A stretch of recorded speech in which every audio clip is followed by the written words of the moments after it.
Il y a deux choses en fait. Finalement, c'est la question relou, c'est pour quand. Tu vois, quand on demande quand est-ce que tu as un enfant, c'est pour quand. Ça ça c'est juste insupportable. Laisse-moi tranquille. Peut-être que je veux pas d'enfant, peut-être que je peux pas en avoir, peut-être que je veux pas en avoir. Enfin voilà. La deuxième chose, même pour les gens du coup qui sont au courant que tu es en protocole, c'est vraiment faut laisser en fait la personne aller à venir à soi en fait. Soyez en écoute passive. Voilà. Cherchez pas à tout savoir, à tout comprendre.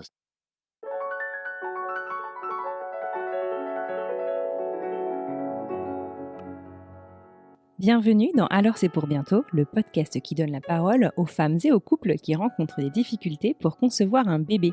Chaque mercredi, je vous propose de partir à la découverte d'un nouveau témoignage et nous parlons des difficultés à concevoir un bébé et ainsi brisons le tabou autour des questions de fertilité. Moi c'est Anne-Fleur, je vous parle depuis Boston aux États-Unis et je suis moi-même entrée en parcours PMA il y a quelques années. Dans Alors c'est pour bientôt, je donne la parole aux femmes et aux couples donc qui vivent ces moments et qui partagent avec générosité leur tranche de vie et le chemin emprunté pour commencer ou agrandir leur famille. Aujourd'hui, direction Montpellier, nous partons à la rencontre de Paul en couple avec Muriel. Si Muriel et Paul se sont rapidement rendus compte qu'ils étaient sur la même longueur d'onde et partageaient le désir de devenir parents, leur parcours de PMA fut très éprouvant. À raison d'une fille par an pendant 5 ans, et après un an de pause nécessaire, au milieu, Paul et sa compagne ont décidé de mettre un terme définitif à la FIV et à la PMA, qui a trop éprouvé leur mental, mais aussi le corps de Muriel. Depuis, ils restent tous deux lucides, mais espèrent parvenir à concevoir un enfant de manière naturelle. Dans l'épisode d'aujourd'hui, Paul se confie à moi à propos de l'impact professionnel de la PMA, surtout chez sa conjointe, et nous raconte ce qu'il aurait aimé savoir, ou aurait fait différemment avec tout le recul de son parcours comme bagage s'il devait se relancer aujourd'hui. Enfin, Paul nous raconte comment le partage avec les proches peut être aussi bienfaiteur que difficile. Il nous explique comment il agit aujourd'hui en tant que proche de couple infertile, de la même manière qu'il aurait aimé être entouré. Un super épisode plein d'enseignements et de bienveillance. C'est parti, je vous présente Paul.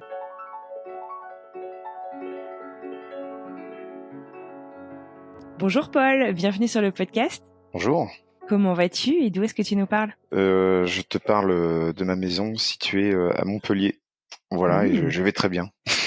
Bon, super. Merci beaucoup d'avoir répondu à l'appel à témoignage que j'ai lancé, donc pour donner la parole aux hommes de la PMA également.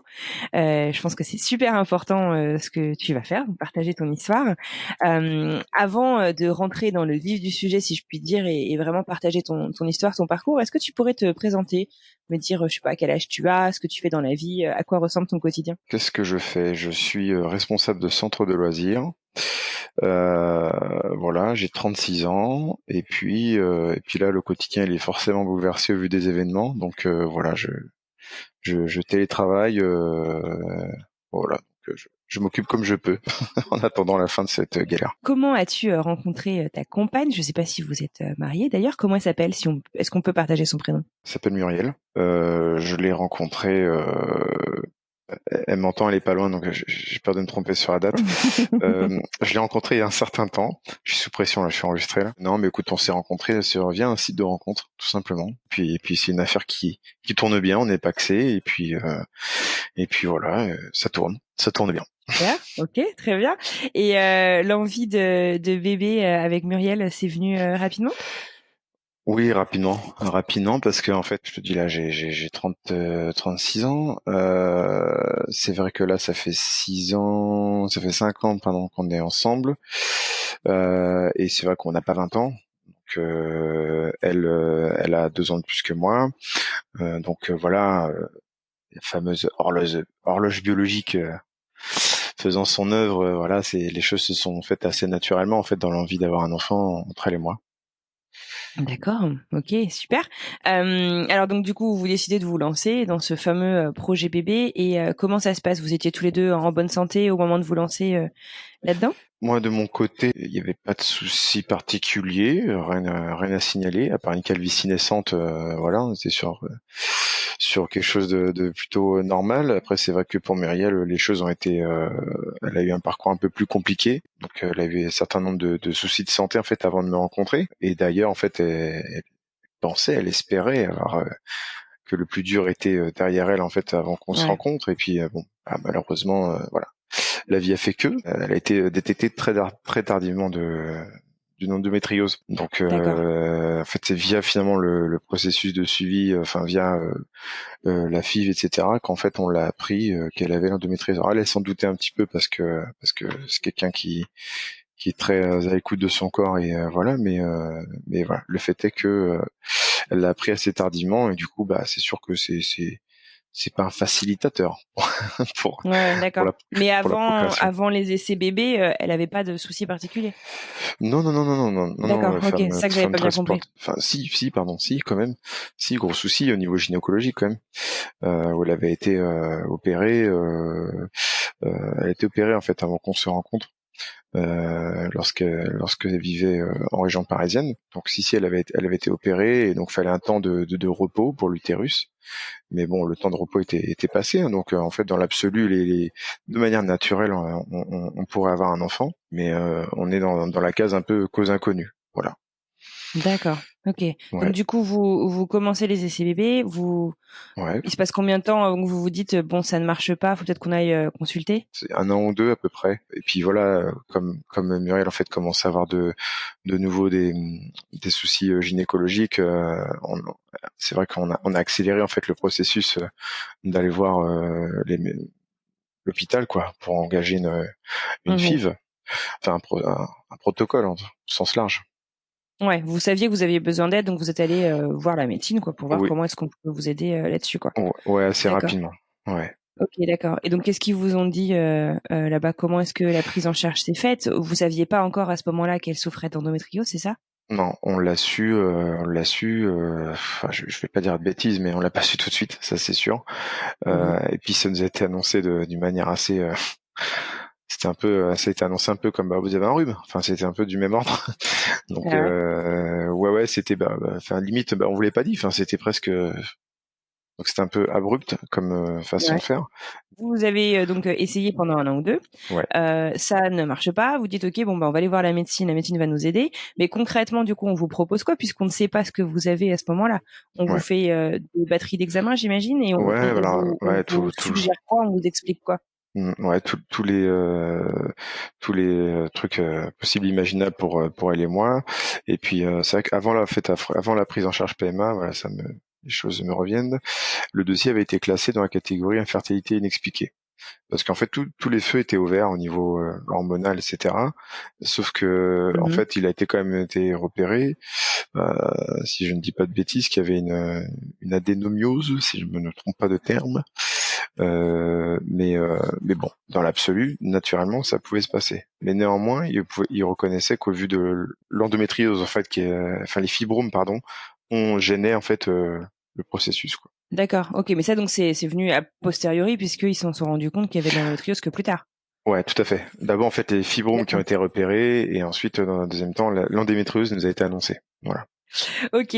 Donc du coup, on est en 2015, c'est ça, pour votre, entrée, en PMA? Vous avez fait une première tentative d'insémination, c'est ça? Oui, d'abord une insémination, tout à fait, qui a échoué.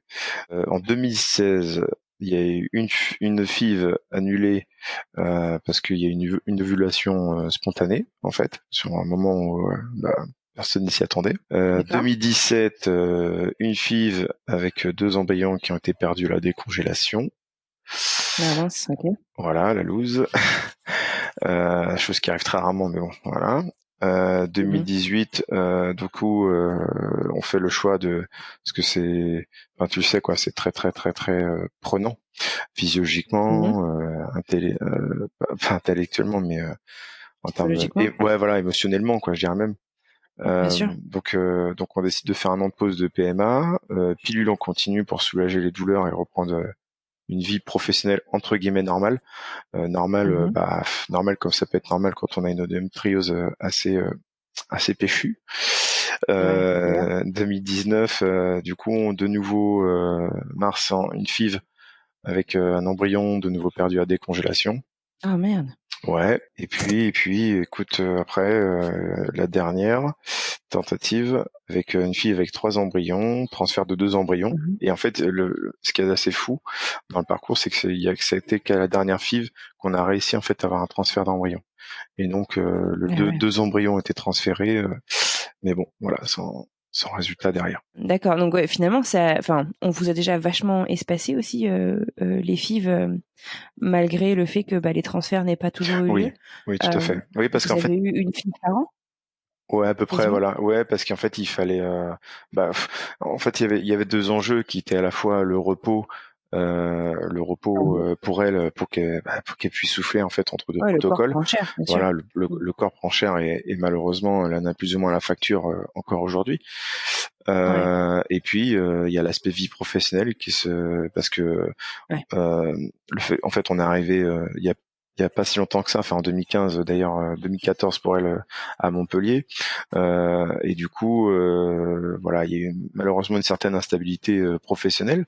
Donc, derrière aussi, enfin, le problème c'est que expliquer à un employeur que il faut que j'aille à l'hôpital, je suis pas là avant 9h30, 10h, enfin tout ce que ça implique, c'est pas toujours évident et que du fois il fallait faire des pauses, trouver un équilibre entre à gérer toutes ces problématiques quoi, entre la vie pro, la Ouais. vie perso, le corps, l'aspect physiologique, voilà. Donc c'est pour ça aussi qu'il fallait faire des pauses par moment en fait Mhm. pour retrouver une forme d'équilibre, si précaire qu'il puisse être, mais retrouver une forme d'équilibre. Alors, donc tu dis effectivement que c'était difficile avec les carrières respectives. Ouais, C'est vrai que on parle souvent en PMA, il y a un droit à prendre ce temps, et en théorie, l'employeur a pas vraiment son mot à dire, mais il y a la théorie et la pratique, et c'est vrai que ouais, c'est pas toujours évident en fait d'amener ça, surtout quand on est nouvel c'est ça. employé, qu'on cherche à s'installer. Tout à fait. Bah, Ok. moi, de la chance que j'ai eue, c'est de mon côté. Après, c'est beaucoup moins impliquant. Il faut le reconnaître un peu nous les hommes. C'est que moi, je travaille pour la fonction publique, donc et voilà, il y a, je dirais certains avantages Mhm. liés au statut qui font que c'est plus conciliant. Mais il est vrai que quand on travaille dans le privé, voilà, enfin, quand on vient à peine d'arriver, c'est quand même des sujets très délicats à aborder, quoi. Donc, Et puis c'est aussi hyper personnel, non, c'est sûr. exactement, Mhm. exactement. Puis on a peur en fait, clairement aussi, on peut avoir peur aussi que ça remette en cause l'engagement de l'employeur quand on est en période d'essai. Mhm. Voilà, donc c'est ça, c'est pas ces choses, voilà, enfin, c'est tendu quoi. D'accord.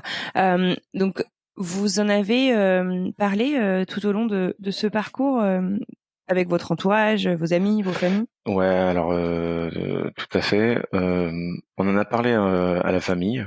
Le dernier protocole, on n'a rien dit à nos plus proches. Au début, on a fait le choix d'en parler. Après, c'est aussi des questions plus personnelles, en fait, sur la pudeur ou pas qu'on apporte à certains sujets. Moi, c'est vrai qu'au début, j'étais plutôt enclin à en parler. Muriel aussi après, mais en fait on s'est rendu compte que ça mettait plus de pression qu'autre chose et que du coup l'entourage c'est pas malveillant, mais en fait il va poser des questions, ce qui est un peu normal puisqu'il s'intéresse à nous, mais du coup Mhm. ça met une forme de pression sur alors qu'est-ce que ça dit quoi, enfin ils essaient de trouver les bons mots, mais bon voilà en fait on n'a pas envie d'entendre, enfin ça dépend, chacun réagit à sa manière, mais Bien on sûr. n'a pas toujours en fait envie d'entendre l'avis des autres et c'est ça en fait qui est c'est pour ça que le dernier protocole en fait on n'a rien dit à personne, on n'a pas donné Ouais, pour de pas avoir ouais voilà, on leur a dit en fait quand c'était fini, et ben on leur a dit bon voilà, ouais. on en a fait un, bon voilà, ça n'a pas marché, pour telle et telle raison, on a été assez transparent sur les raisons, mais ouais, c'est le choix qu'on a fait. Ouais, c'est votre projet à vous, quoi. Ouais, ouais, je comprends. Donc ça, c'était le dernier protocole, c'était en 2020, juste avant le confinement, du coup? Non non, c'était en 2019 en novembre pour être précis. D'accord, ok, donc il y a quand même pas si longtemps que Non ouais ça. ouais, c'est encore très Ok. neuf, ouais. Et là, du coup, vous en êtes où de votre projet bébé? Vous avez décidé, on fait une pause? Non, on fait, enfin, Non? alors, projet bébé, non, absolument Ok. pas. On n'est pas en pause là-dessus, mais je pense qu'en fait, il y a deux angles différents. Alors, pour répondre par rapport à la FIV, c'est pas une pause là, c'est un arrêt définitif, puisque pour D'accord. Muriel, en fait, c'est, ça a été beaucoup trop impliquant. En fait, c'est un aspect purement technique et je dirais même prise en charge sécu. On pourrait encore en faire deux. Le souci, c'est Ouais. parce qu'en fait, c'est le transfert d'embryon Qui compte, voilà, bien sûr. exactement. Donc ça là-dessus, il y a pas de souci, mais le problème c'est que son corps quoi. Enfin, parce que à un moment donné on a eu des Ouais. vraies discussions et que aujourd'hui on est au mois de mai, quasiment fin mai, et qu'elle se retrouve encore en fait encore en train de filtrer finalement toutes les hormones qu'elle a ingurgitées pendant ce temps. Donc Elle le sent encore? Ouais, elle le sent. Elle sent Ouais, elle le encore. sent encore, tout à fait. En fait, C'est magnifique. à travers l'endométriose, à travers parce elle a eu 3 interventions chirurgicales lourdes en fait, hein. Elle a eu 2 cystoscopies en Mhm. 2013 et une cystoscopie en 2016, ouais, voilà, qui était censée préparer justement la nidification, etc. En 2016, mais bon, au Mhm. final, ça a plus déclenché de douleur qu'autre chose. Donc c'est aussi sur ça, en fait, Ouais. c'était qu'il y avait un double combat entre cette infertilité inexpliquée et en même temps les enjeux professionnels et en même temps les relations autour. Enfin voilà. Donc et pour revenir sur la question sur l'arrêt bébé, non, non, non, c'est juste qu'en fait, bah, on va essayer de maximiser les chances de manière naturelle. Maintenant, on est lucide. Enfin, euh, pour ce qui est de ma part, enfin tous les deux d'ailleurs, on est très lucides, c'est qu'on sait très bien que bah le temps passe et que bah oui, on a moins de chances qu'il y a 3, 4, 5 ans, 10 ans d'avoir un bébé, ça c'est sûr. Voilà, donc s'il Mhm. arrive, bah ce sera magnifique. Après, je pense qu'il y a deux angles différents et enfin bon, je vais parler pour ce qui me concerne moi. Mais j'en ai Mhm. parlé aussi avec quelques amis hommes. Euh, pour ma part, en fait, avoir un enfant, ce serait une forme d'accomplissement, mais je souhaite pas en fait résumer ma vie au fait d'avoir un enfant ou pas. Donc Bien sûr. voilà. Je pense que pour Muriel et je vais m'engager sur ce terrain-là. Je pense que pour beaucoup de femmes, Mhm. c'est différent. La perception de ce sujet est différente. Voilà. Du coup, je pense aussi que c'est lié peut-être aussi parfois à l'énergie. Que l'un ou l'autre mettent en fait dans le processus. Mais bon, je sais pas, il y a peut-être des hommes qui me contrediraient, hein, qui ont mis autant d'énergie que leurs femmes, qui en mettent autant dans le but d'eux, mais je sais pas. Enfin moi, Après, ça peut être de l'énergie, mais c'est que peut-être que tu aimerais. Enfin, c'est ce que tu me disais un peu quand on préparait cet épisode, c'est que tu aurais aimé aussi t'investir plus ouais, en dès le fait début. ouais. Parce que l'énergie mentale, tu la mets quand même. Enfin, je veux dire, tu vis ça aussi, les essais avec ta femme, j'imagine. Oui, oui, mais en fait, comme nous, on a moins l'implication physiologique. C'est ça. Ouais, tu vois. Enfin, le truc c'est que ça joue sur les hormones. Du coup, ça joue, Mm. mais pas que sur les hormones. Ça joue aussi sur. Tu sens que ton corps est un peu plus rouillé. Ça peut accélérer Mm. l'ostéoporose. Enfin, et c'est pas. Et en fait, tu peux te dire ouais, c'est peut-être dans 20 ans, mais en fait non, quoi. Enfin, il y a des Non, c'est pas ouais, c'est anodin, vraiment bien pas sûr. anodin. Et du coup, voilà, l'implication physiologique étant beaucoup plus accentuée pour la femme, c'est ça en fait. Et ça, bon, ça c'est ma psychologie de comptoir. Mais en plus, je pense que beaucoup d'hommes, et moi, en tout cas, enfin, en tout cas, je vais pas parler au nom des hommes, mais au nom de moi, je fais partie de ces personnes qui ont besoin de se brûler pour comprendre, quoi. En fait, t'as beau m'expliquer que le feu ça brûle, si je mets pas la main dans le feu, bah, je te croirais pas. Donc, donc voilà, en fait, c'est ça aussi qui l'enjeu est le même, mais c'est la vision des choses est très différente en fait sur le ressenti. C'est-à-dire qu'en fait moi j'étais moins, je me sentais, enfin et d'ailleurs j'en ai presque développé une forme de culpabilité pendant un moment, dans le sens où je me Ah ouais? sentais pas impliqué et elle me l'a reproché et à juste titre d'ailleurs. Hein. J'étais moins impliqué, j'allais pas forcément à tous les rendez-vous de suivi, les monitorages ou voilà. Et mais voilà. Pour te protéger Non, ou? non, non, pour parce que j'étais, je sais pas, est-ce que c'est une forme d'égoïsme, est-ce que j'en sais rien en fait, j'ai pas analysé ça. Mais sur la fin, par contre, clairement, on a discuté et je me suis plus impliqué. J'allais pas à tous les rendez-vous, mais à beaucoup plus de rendez-vous médicaux. Et sur la fin, j'étais là sur quasiment tous les gros rendez-vous gynécologiques. D'ailleurs, pas forcément monitorage, mais parce que en fait, voilà, j'ai saisi en fait, je dirais l'importance en fait pour elle de se dire, bon, on est à deux là-dedans et au début, Mhm. je dois reconnaître que je l'ai pas forcément saisi. Il faut le Ouais. reconnaître. Pour les Non, raisons bien sûr. en partie Enfin, que en même j'ai temps, évoquées tout à l'heure. Hein. Je pense que ouais. c'est pas qu'on s'en fout, mais je pense que beaucoup d'hommes en fait ont vraiment besoin d'être devant le fait accompli avant de réagir. Et on est beaucoup dans la réaction et moins dans la proactivité. Question du coup par rapport à ce que tu disais. les questions de fertilité et la PMA, comme tu dis, c'est quand même Ouais. vachement prenant.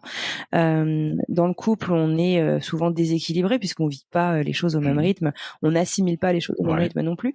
Comment ça s'est passé justement dans votre couple et est-ce que tu as avec le recul justement, tu as des conseils, des choses que tu aurais peut-être faites différemment, des choses que tu es content d'avoir fait? Quel recul tu prends justement comme ça là-dessus sur l'impact que la PMA et la fertilité peut avoir ou a pu Alors, avoir sur ton couple? moi, la première chose que je voudrais dire, ce qu'il y a de beau, entre guillemets, dans notre histoire, c'est que ça n'a pas fragilisé notre couple. Il y a pu y avoir des moments tendus, parce que bah il y avait parfois des ressentis, des choses à se dire l'un envers l'autre, parce qu'avoir un enfant, c'est pas un sujet anodin. Hein. C'est pas la question, c'est pas de savoir si on achète une poubelle grise ou noire. Ça a vraiment, je dirais même que ça, je pense même que ça a renforcé notre histoire. Mais je sais qu'à contrario, je sais que ça a fragilisé aussi des couples. Mais nous, la chance qu'on a, c'est que nous, ça nous a renforcés. Quelles sont un peu les leçons en fait que tu tires de tout ça? Qu'est-ce que tu referais? Ouais, Qu'est-ce que tu ne referais pas? ce que je referais, bah, c'est ce que je t'ai évoqué en partie tout à l'heure. Hein, c'est le fait de plus vite s'impliquer et de participer au maximum de rendez-vous, au maximum de monitorage, parce qu'en fait, se lever à 6h30 voire même plutôt 5h30 du matin pour être la première à passer à l'hôpital et derrière enquiller sur une journée de travail. Voilà, ça, je pense que c'est pas des choses anodines, avec le petit examen qui va bien avec, qui te défonce. Là, il faut pas. Je suis désolé, je suis un peu cash. J'aurais regretté en fait de pas m'être plus investi, non pas pour faire moi l'examen, mais juste pour être là en fait, pour dire je suis là, on est ensemble. Bah ouais, moi aussi j'ai les yeux qui collent et on est tous les deux et moi aussi bah comme ouais, je vais enquiller avec la journée de travail derrière et ouais, ça c'est vraiment un regret que j'ai eu et une culpabilité ouais que j'ai encore en partie aujourd'hui, que j'ai cherché à corriger au fur et à mesure des tentatives, je dirais. Donc non, je dirais, je conseillerais, je suggérerais plutôt à tout homme qui souhaite s'investir là-dedans de vraiment en fait faire le maximum de rendez-vous avec sa compagne, même sur des choses qui finalement où théoriquement nous on n'est pas censé servir à grand chose. Et en fait à tort, c'est ce que j'ai pensé, c'est que je servais pas à grand chose physiquement, physiologiquement, mais psychologiquement le soutien il est très important pour dans l'équilibre du couple, je pense. Ouais, ça, ne pas négliger finalement en fait le soutien psychologique qu'on peut apporter juste par sa présence Mm, dans mm. ces étapes qui pourtant médicalement tu te dis que C'est finalement ça, t'as pas ça peut-être pas grand exactement. chose quoi. Mais D'accord. j'ai mis du temps avant Ok. de capter ça, quoi, clairement. Aujourd'hui, vous êtes donc à vous dire, on va essayer de manière naturelle, on arrête en gros les traitements médicaux. Mais tu me disais aussi que si tu avais quelque chose que tu aurais fait différemment, tu m'as dit, j'aurais peut-être économisé plus pour pouvoir chercher des meilleures structures d'entrée. Qu'est-ce que tu veux dire par là du coup? Est-ce que tu veux dire que tu serais allé voir à l'étranger, tu serais allé voir Peut-être. dans le privé, ou est-ce que c'est quelque chose du coup que tu considères pour le futur, ou enfin, t'en es Alors, où là-dessus du coup? j'ai pas un avis tranché sur la question, mais c'est vrai que le fait est que en France, il semblerait que les techniques ne soient moins pointues, ou moins, il semblerait ouais, que les résultats soient moins probants que dans des pays tels que l'Espagne ou même la Belgique. Peut-être que toi, tu pourras m'en dire plus à ce sujet. Mais donc peut-être avec le recul, ouais, qu'il aurait peut-être fallu mettre le paquet d'entrée de jeu, en fait, pour éviter justement de multiplier les tentatives. Après, faut pas se leurrer. Enfin, à mon sens, il y a quand même une question financière derrière ça. C'est-à-dire que il y a la santé et même la fertilité quelque part est quand même liée un peu aux finances qu'on peut avoir. C'est-à-dire que je suis très caricatural, mais c'est vrai que quand on a les moyens, on peut aller dans les meilleures cliniques européennes ou du monde, voilà, pour maximiser ses chances et ainsi garder son capital santé pour plus tard. Et c'est vrai que bah, nous, en fait, on sait d'abord, on savait que le CHU de Montpellier était un des plus performants malgré tout. Hein, c'est, faut pas se leurrer, c'est si ce n'est, je crois, le plus performant d'ailleurs de France. Enfin, après, il y a eu des beaucoup de soucis d'ordre administratif. Enfin, c'est assez, je sais pas si la plupart des personnes qui ont été confrontées à la FIV ont vécu ce genre de, mais bon, c'était vraiment souci administratif sur souci administratif, sachant que c'est quand même un peu double peine, quoi, parce on est déjà dans un processus très impliquant et derrière, en plus, ils sont à l'arrache. Alors bon, moi je sais pourquoi ils sont à l'arrache, mais parce que ça manque de moyens. Mais voilà, le fait est que je pense que dès le début, j'aurais bien la question financière en tout cas n'est pas à négliger. soit dans l'avant pour se dire bah je Mhm. mets le paquet en visant les meilleures cliniques avec les meilleurs taux, etc., ou les meilleurs hôpitaux, enfin voilà, ou soit même sur le pendant, en fait, sur bah ouais, il y a quand même, comme je te disais, c'est l'implication professionnelle. Peut-être aussi que, je sais pas, tu peux pas avoir une promotion parce que t'es plus souvent absente que d'habitude. Enfin voilà, donc ouais, il y a quand même ce critère-là à prendre en compte. Très bien. Question, peut-être qu'on vous l'a posée, et peut-être que ça peut être, enfin, parfois on n'est pas prêt Ouais. ou même ça nous intéresse pas du tout. Est-ce que vous avez considéré du coup d'autres manières d'accéder pardon à la parentalité? Je pense notamment à l'adoption Oui. ou pas du tout? Oui. Alors, en gros, les grandes lignes de comment on a abordé ça. Au début, c'était non parce qu'on voulait vraiment, de manière peut-être égoïste, je sais pas, mais on voulait notre enfant à nous. Voilà, c'est le mot que je vais utiliser. Ouais, C'est ouais, tout je sauf sais pas, égoïste, je hein. sais pas, mais bon, en tout cas, on voulait notre enfant à nous, c'est-à-dire le fruit vraiment en fait de nous deux, de nos deux personnes, de notre amour, etc. Et en fait, après, en fait, on s'est dit si on arrive à avoir un enfant, peut-être pourquoi pas envisager l'adoption pour le petit frère, petite sœur, voilà, en se disant bon voilà, ça pourrait être un joli geste pour l'humanité Mhm. d'adopter un enfant, voilà. En fait, le truc c'est qu'en fait là sur les derniers temps, en sortant de 4 ans de protocoles divers et variés, on sort assez Mhm. fatigué. C'est-à-dire qu'en fait, pendant 4 ans, comme on a réglé une grosse partie de notre vie Ouais. par rapport à ça, les vacances, la Mhm. vie professionnelle, les relations aussi avec les autres, c'est-à-dire bah tu peux pas prévoir un dîner là parce que t'as une piqûre à faire. Tu fais infirmier le soir en faisant les piqûres toi-même, voilà. Enfin, toutes ces choses en fait quoi qui ont été mises en stand-by. Et du coup, en fait, pour revenir sur le sujet de l'adoption, on s'est renseigné et c'est assez déprimant en fait le processus, le temps moyen, si je dis pas de bêtises, je crois que c'est 8 ans, 8-9 ans pour un enfant. Voilà, on a parlé avec Muriel, j'ai dit écoute, franchement, avoir mon premier enfant, j'ai 36 ans, s'il faut attendre 44 ans avant avoir un enfant, bah non, en fait, non.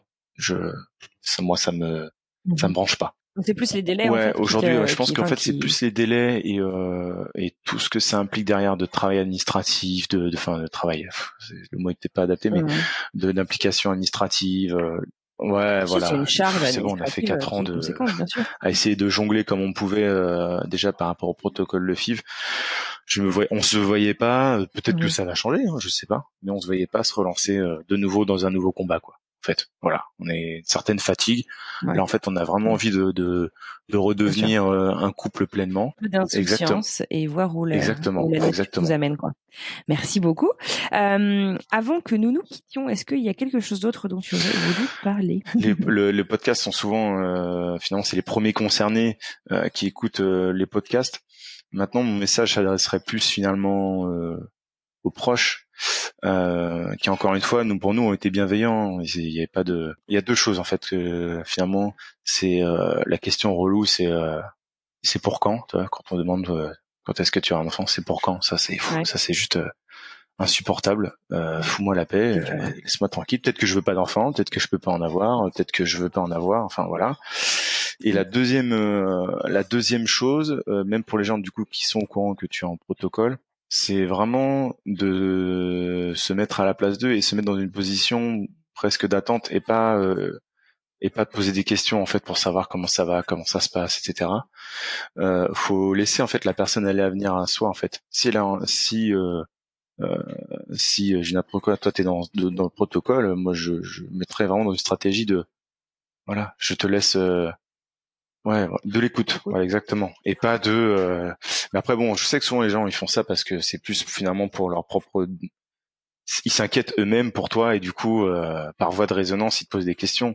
Mmh. Mais voilà, ce serait un conseil pour les proches.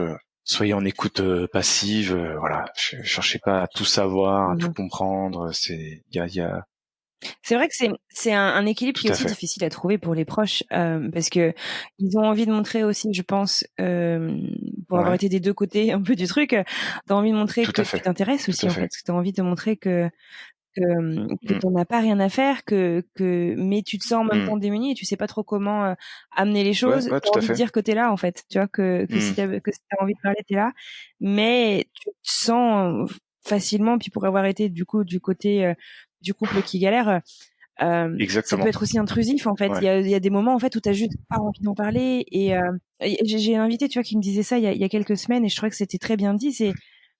Elle me disait, on a arrêté d'en parler parce qu'en fait, finalement, à chaque fois, on devait expliquer Voilà. nos mauvaises nouvelles. Et c'est vachement Ben dur, en fait, de ouais, ouais. Et partager des échecs. C'est hyper tu as très difficile. bien résumé. C'est notamment Muriel en fait, hein, quand elle m'a dit, écoute, on va arrêter d'en parler à nos proches. C'était vraiment ça en fait. C'était le sentiment et qui est exacerbé pour la femme parce que malheureusement, elle porte trop de choses sur son dos sur ce sujet. Le sentiment Mm. exacerbé que effectivement, ouais, voilà, en fait, t'es porteuse que de mauvaises nouvelles et en fait, t'es vue. Elle m'a dit ça à plusieurs reprises comme un utérus sur pattes, quoi. Plus un utérus qui fonctionne pas entre guillemets. Hein. Mais je Ouais, présente les choses de manière un peu manichéenne, mais c'est un peu comme ça finalement oui, bien sûr. que elle percevait les choses. Voilà. Après, je pense que ça dépend de la nature de chacun. Moi, c'est vrai que je suis moins pudique, donc j'ai moins de soucis à en parler. Mais oui, je peux tout à fait comprendre cet état d'esprit, quoi. Ah, c'est dur. Hein. C'est dur, c'est dur. Bon, très bien. Pour finir, est-ce que tu aurais un conseil tu nous as parlé de l'implication que tu aurais voulu donner, mais est-ce que tu aurais un conseil à donner à des hommes justement qui se lancent en parcours PMA ou qui se demandent justement est-ce qu'on va se lancer en parcours PMA parce que on n'arrive pas là où on voudrait ou à toi même justement bah voilà en 2015 quand vous vous êtes lancé dans le projet rétrospectivement. Qu'est-ce que tu te dirais? Qu'est-ce que tu te conseillerais? Implique-toi tout de suite. C'est maintenant, quoi. Sans se mettre la pression, parce que on n'est pas, c'est pas un examen, on joue pas, enfin, voilà. Personne ne va mourir. Il y a même plutôt que quelqu'un, il y a plutôt même plus de chances que quelqu'un naisse. Mais non, c'est implique-toi. Voilà. Ce que je dirais à mes congénères, c'est implique-toi. Euh, voilà. Vraiment. Écoute-la pour de vrai. Euh, ouais. C'est un sujet trop impliquant et excessivement impliquant pour les femmes pour prendre ça à la légère. Voilà, c'est le mantra. Bah écoute, en tout cas, Paul, je te dis un très grand merci d'avoir pris le Je te temps de parler remercie. avec moi ce matin. Je pense que c'est hyper important justement qu'on donne la parole bah, aux hommes aussi en fait parce que j'aime pas trop les clichés genrés, mais finalement c'est vrai que vous en Ouais, parlez quand même beaucoup moins. Et voilà, si le podcast peut aider à libérer la parole dans bah, voilà pour tous les couples et pour tout le monde au sein du couple, je pense que ce sera un grand succès. Donc je te dis vraiment un grand merci. Je vous souhaite beaucoup de bonheur à toi et Muriel. Je vous souhaite voilà que votre vision de la famille en fait soit celle que vous aurez. Et puis voilà, je vous souhaite tout le meilleur bah merci à toi pour et tout le une travail super que tu continuation. entreprends et merci à toi pour faire cette démarche et je te rejoins. Il faut faire parler les hommes. C'est pas une tâche toujours aisée pour mes collègues et moi-même, mais c'est un travail qui est nécessaire. Voilà. Donc, merci à toi pour tout. Avec plaisir. À bientôt, Paul. Et voilà, c'est la fin de ce nouvel épisode. Merci infiniment à mon invité pour son partage et merci à vous d'avoir écouté jusqu'au bout. Si vous souhaitez soutenir le podcast, parlez-en autour de vous, partagez-le avec votre entourage afin vraiment de permettre à toutes les femmes, hommes, couples qui passent par là de retrouver ces témoignages pleins d'informations, d'espoir et de bienveillance. Sinon, rendez-vous sur Apple Podcast pour donner 5 étoiles au podcast et lui laisser un petit message afin de nous aider à gagner en visibilité. Si vous souhaitez venir débattre, poser des questions à propos du dernier épisode avec la communauté, rejoignez-nous sur Instagram @alors c'est pour bientôt podcast et pour témoigner, direction le site internet alors c'est pour bientôt podcast.com. Sur ce, je vous souhaite une excellente journée et j'ai déjà hâte de vous retrouver mercredi prochain.